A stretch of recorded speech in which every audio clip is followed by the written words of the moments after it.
بے نشانوں کا نشان مٹتا نہیں، مٹتے مٹتے نام ہو ہی جائے۔ کہ علم و عمل، ان کی صلاحیت، قابلیت، ان کے افکار و نظریات اور دینی تسلط و پختگی کو میں نے خود ملاحظہ و مشاہدہ کیا تو مجھے اندازہ ہوا کہ یہ سب حضرت سید شاہد میاں صاحب اللہ رحمۃ اللہ تعالی علیہ کی ہی تربیت کا نتیجہ ہے۔ حاضرین محترم، جامعہ ازہر مصر میں ہندوستان کے بہت سے مدارس کے فارغین کو ہم نے دیکھا، اللہ ماشاءاللہ سید فیضان میاں صاحب بھی۔ سب سے پہلی ملاقات سید فیضان میاں صاحب سے ہماری مصر میں اللہ کے گھر میں ہی ہوئی تھی، مسجد رحمت الرحیم میں سید فیضان میاں صاحب سے ہماری پہلی ملاقات ہوئی مصر میں۔ تو میں نے اس ادارے کے بہت سے فارغین کو وہاں دیکھا اور میں نے عرض کیا کہ ہندوستان کے بہت سے مدارس کے فارغین کو ہم نے مصر میں دیکھا کہ جو ہی انہوں نے اس ہندوستان کے سادہ اور پاکیزہ ماحول سے باہر قدم نکالا اور مصر اور جامعہ ازہر کے آزاد فضا میں پہنچے تو شعار علم اور علماء سب اتار کر پھینک دیا، وضاقتہ لباس سب بدل گیا، نہ بدن پر علماء کے شان لباس نظر آتا ہے، نہ چہرے پر کامل نصاب سنت مصطفیٰ علیہ تحیت و ثنا نظر آتی ہے، نہ افکار و نظریات میں پختگی اور تسلط نظر آتا ہے، مگر قربان جاؤ مسلمانوں سید شاہد میاں صاحب اللہ رحمۃ اللہ علیہ کی تربیت پر کہ ان کے ادارے الجامعہ الاسلامیہ کے فارغ کو جہاں کہیں بھی دیکھا سنت مصطفیٰ کا آئینہ دار پایا اور مسلک اعلی حضرت کا کاربن پایا۔ یہ میرا ذاتی مشاہدہ، یہ میرا ذاتی تجربہ ہے، اور یقیناً یہ حضرت سید شاہد میاں صاحب قبلہ رحمۃ اللہ تعالی علیہ خلیفہ مفتی اعظم ہند ہی کی تربیت کا نتیجہ ہے کہ آج ان کے ادارے کے فاضلین اور فارغین میں ان کے اندر دینی تسلط و پختگی نظر آتی ہے اور مسلک اعلی حضرت کے پابند نظر آتے ہیں۔ حاضرین محترم، یقیناً حضرت علیہ رحمہ وہ اپنے بزرگوں کی یادگار تھے، اور میری ان سے کوئی زیادہ ملاقات تو نہیں رہی، کم ملاقاتیں ہوئی ہیں، لیکن جتنی بھی ملاقاتیں ہوئی اور جتنا میں نے ان کے بارے میں پڑھا اور سمجھا تو مجھے یہ اس بات کا اندازہ ہے بلکہ یقین ہے کہ وہ اپنے مرشد سے بے پناہ محبت فرمایا کرتے تھے، وہ فنا فی المرشد کے درجے پر فائز تھے۔ جہاں کہیں سے بھی جب کبھی بھی ان کے مرشد پر کوئی زبان اٹھاتا، کوئی قلم اٹھاتا تو حضرت نے ہر موقع پر اس کا تحفظ فرمایا۔ میں نے حضرت کی کچھ کتابیں رسالے مضامین کا مطالعہ کیا ہے، بارہا مطالعہ کیا ہے، اور اسی نسبت سے یعنی اپنے پیر کی نسبت سے مجھ حقیر فقیر پر بھی بڑی شفقت و محبت فرمایا کرتا ہے۔ میں آپ سے کیا عرض کروں، یہ مولانا شاہد صاحب کی اللہ تشریف فرمائے، حضرت کے ہم نام، ان سے پوچھئے کہ مجھے یاد آتا ہے بالکل حضرت کے زمانہ حیات کا بالکل آخری زمانہ رہا ہوگا، یہاں جویا یا امروہہ کی کسی مدرسے میں، امروہہ میں کسی مدرسے میں مجھے مدعو کیا گیا اور میں کسی وجہ سے اس میں شرکت نہیں کرنا چاہتا تھا، تو خود حضرت کا مولانا شاہد صاحب کے پاس فون آتا اور کہتے ہیں کہ میاں سے کہیے کہ اس میں ضرور شرکت کریں۔ میں جی حیرت ہوئی کہ اتنی بڑی علمی عملی شخصیت، اتنے عمر رسیدہ، اور یہ ان کی شفقت اور اساغر نوازی تھی۔ حاضرین محترم، اور مجھے یاد ہے کہ عرس رضوی کے موقع پر جب میری کبھی تقریر ہوتی تھی اور حضرت وہاں منبر رسول پر موجود ہوتے تھے تو مجھے ثقہ لوگوں نے بتایا کہ حضرت میری حقیر فقیر کی تقریر سننے کے بعد آپ دیدہ ہو جایا کرتے ہیں۔ آپ غور کیجئے، یعنی اپنے پیر خانے کے بچوں کی تقریر سن کر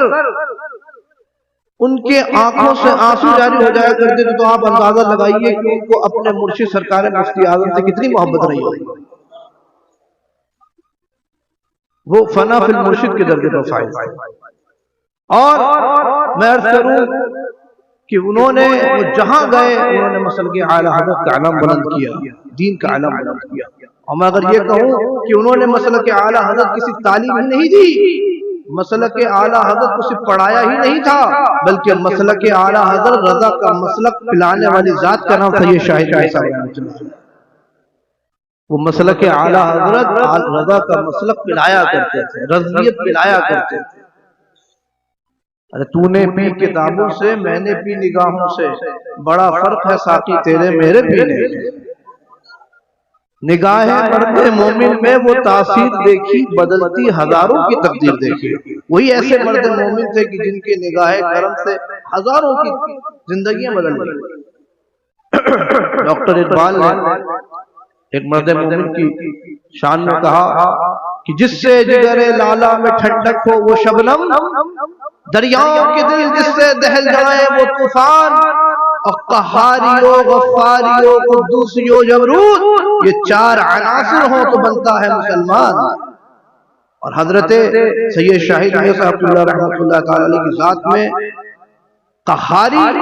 اور جبروتی صفات کی اگر جلوہ گری تھی تو قدوسی اور غفاری صفات کی بھی جلوہ گری تھی۔ وہ اشداء علی الکفار کی بھی اپنی تفسیر تھے اور رحماء بینہم کی بھی تفسیر تھی۔ اگر میں نے حضرت سید شاہد میاں صاحب جیسے علماء کی زیارت نہ کی ہوتی تو میں سمجھتا ہوں میں نے عالم ربانی کو نہیں دیکھا ہوگا۔ وہ ایک عالم ربانی، عالم حق تھے، اور ایسے عالم ربانی تھے کہ حدیث پاک میں ایسے عالم ربانی کے بارے میں فرمایا گیا کہ موت العالم مصیبت لا تجبر وسلمت لا تصد، کہ عالم کی موت، عالم کا انتقال، عالم کا وصال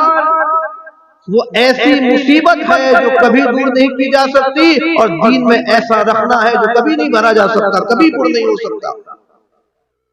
اس موقع پر مجھے علامہ عاشق الرحمن صاحب کی ایک بات یاد آتی ہے۔ میاں صاحب، علامہ عاشق الرحمن صاحب جو خلیفہ مجاہد ملت تھے، آپ لوگ جانتے ہوں گے، علماء کرام،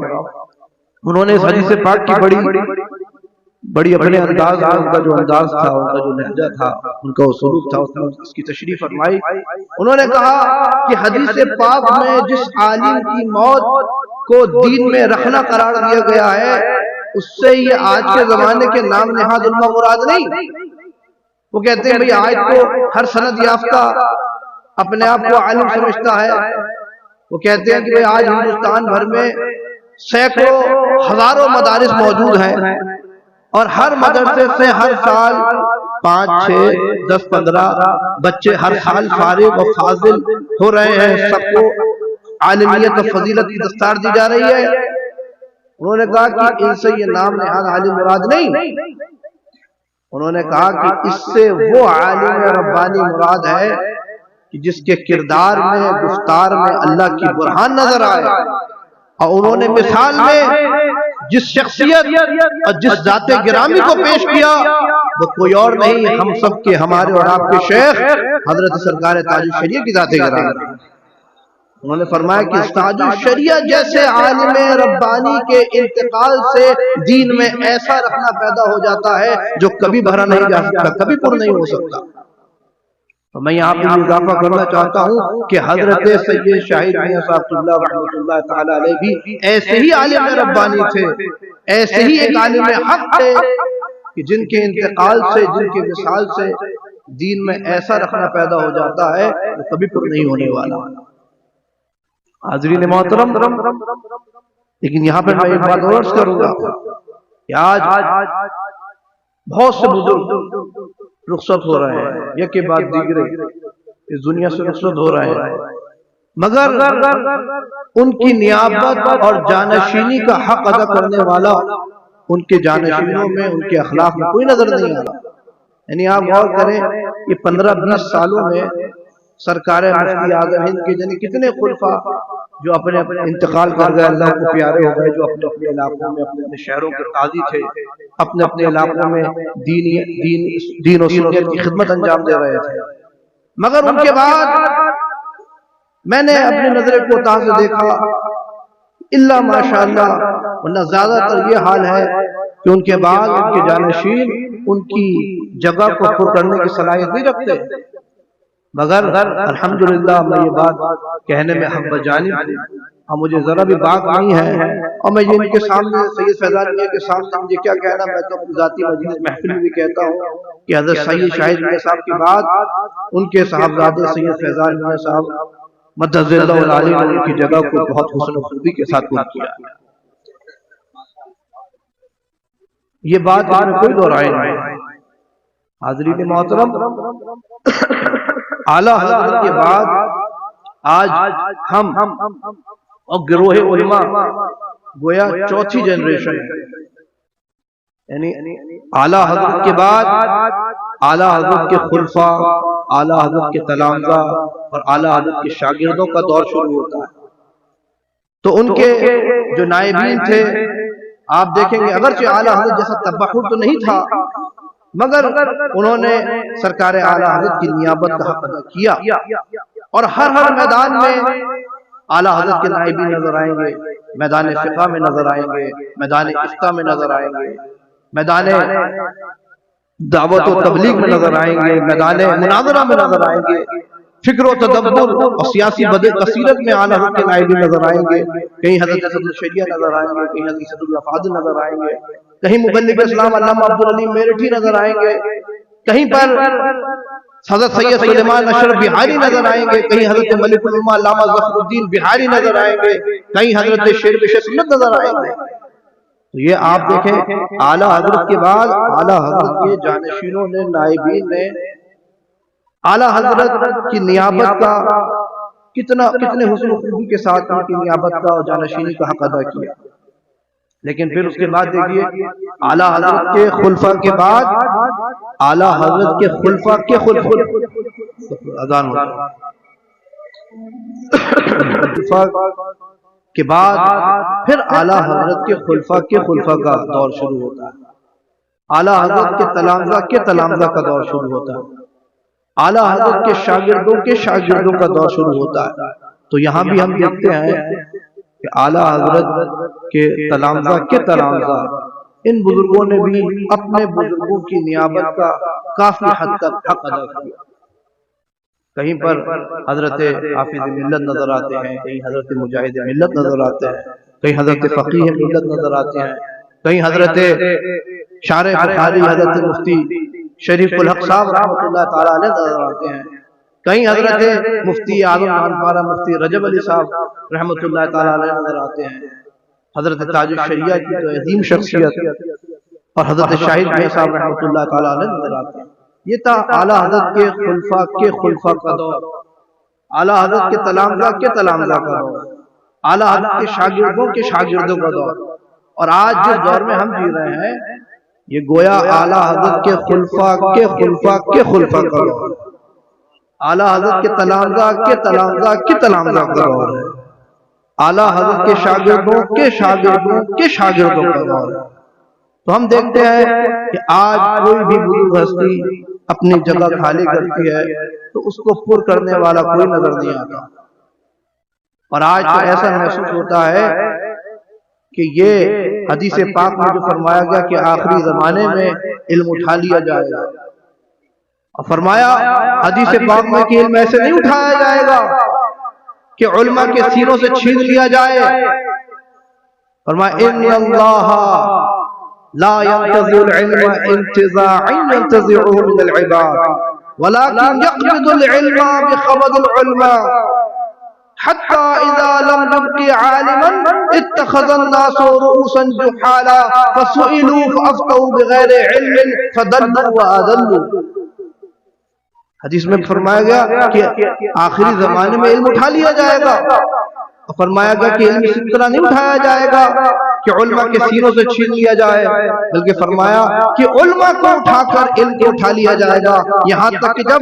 کسی بھی علاقے میں، کسی خطے میں، کسی شہر میں کوئی عالم ربانی، عالم حق باقی نہ رہے گا